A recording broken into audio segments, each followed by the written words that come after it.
हमारे जो छोटी बच्ची है वो हमसे सवाल करती है मेरी मम्मा कब आएगी सर। मेरा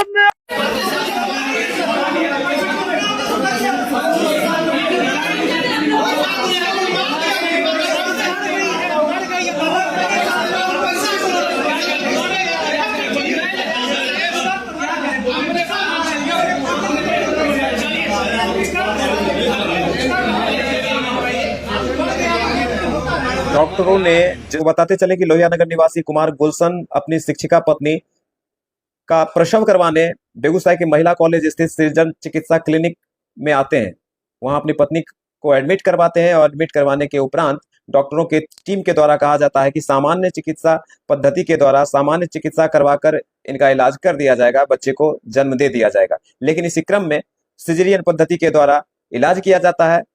इलाज के क्रम में ही जच्चा और बच्चा दोनों की ही मौत हो जाती है, जिसको लेकर पति का रो रो कर बुरा हाल है। तमाम मामला, पूरा मामला क्या है, पूरे मामले को हम आपको सुनवाते हैं। इस रिपोर्ट में देखिए पूरा मामला।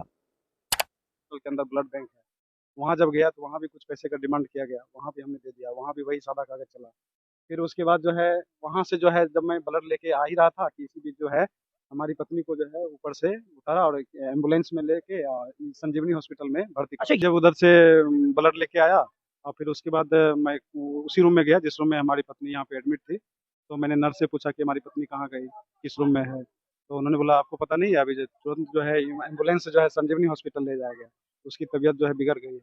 तो मैं बोला कि मुझे तो ओरिजिनल प्रिस्क्रिप्शन भी यहाँ नहीं दिया गया है, तो दूसरे हॉस्पिटल में आप लोग कैसे शिफ्ट करते हैं, किस तरह से शिफ्ट करते हैं, आपने शिफ्ट करने के लिए क्या यहाँ से रेफ़र किया या रेफ़र का कागज़ हमको आपने दिया या हमें सूचना क्यों नहीं दिया। ये सवाल हम करते रहे। उसके बाद बोले कि आप इमीडिएटली जो है संजीवनी हॉस्पिटल जाइए, आपकी पत्नी का हालत गंभीर है। अब श्रीमान हम ये कहना चाहते हैं कि हमारी पत्नी भी शिक्षिका है, मैं भी शिक्षक हूँ। हमारी जो छोटी बच्ची है वो हमसे सवाल करती है मेरी मम्मा कब आएगी सर। मेरा नया आने वाला बच्चा को भी मार दिया इसने।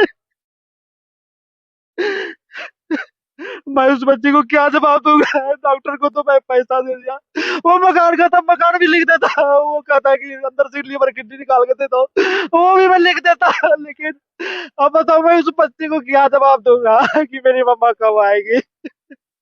कैसे मैं समझू कि ये भगवान है, ये तो राक्षस है, राक्षस। ये सब कुछ पैसा से मैनेज करता है। अभी मैं जब आवेदन लिख रहा था, पुलिस बोल रहे थे कि आवेदन लिख के तो जो भी घटनाएं हुई, मैं आवेदन लिख रहा था तो उसका स्टाफ जो है बताइए पैसे लेकर आता है, कहता है कि जो भी आपको इलाज में खर्चा वो पैसे ले लो, आप जो है प्लीज इस तरह की जो है मतलब जो भी कंडीशन आपके साथ हुआ, गलत हुआ, पैसे ले लो।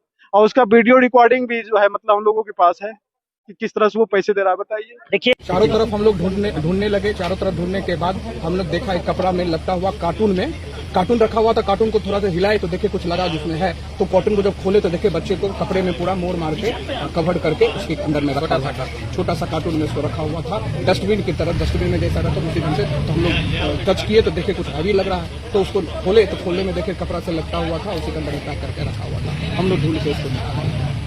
यानी अस्पताल कर्मचारी आप लोग को मदद नहीं की? कुछ नहीं, कुछ मदद नहीं, यहाँ पर कुछ नहीं है, कुछ नहीं। उन लोग हाँ आप फोन कर रहे हैं, फोन कर रहे हैं, ये सब जिससे हो रहा था। और पुलिस लोग डॉक्टर साहब से बात कर रहे थे कंटिन्यूसली, उनको प्रेशर डाल रहे थे जो बच्चा को तुम लोग दिलाओ, तुम लोग दिलाओ। तो लेकिन यहाँ उनके आदमी थे ही नहीं, तो हम लोग को दिलाएंगे क्या। अंत में हम लोग ही ढूंढ के कितना देर में बच्चा ढूंढने लगा? एटलीस्ट 2 से ढाई घंटे टाइम लगा हम लोग को ढूंढ के तब निकालना पड़ा। क्या नाम है? चंदन कुमार।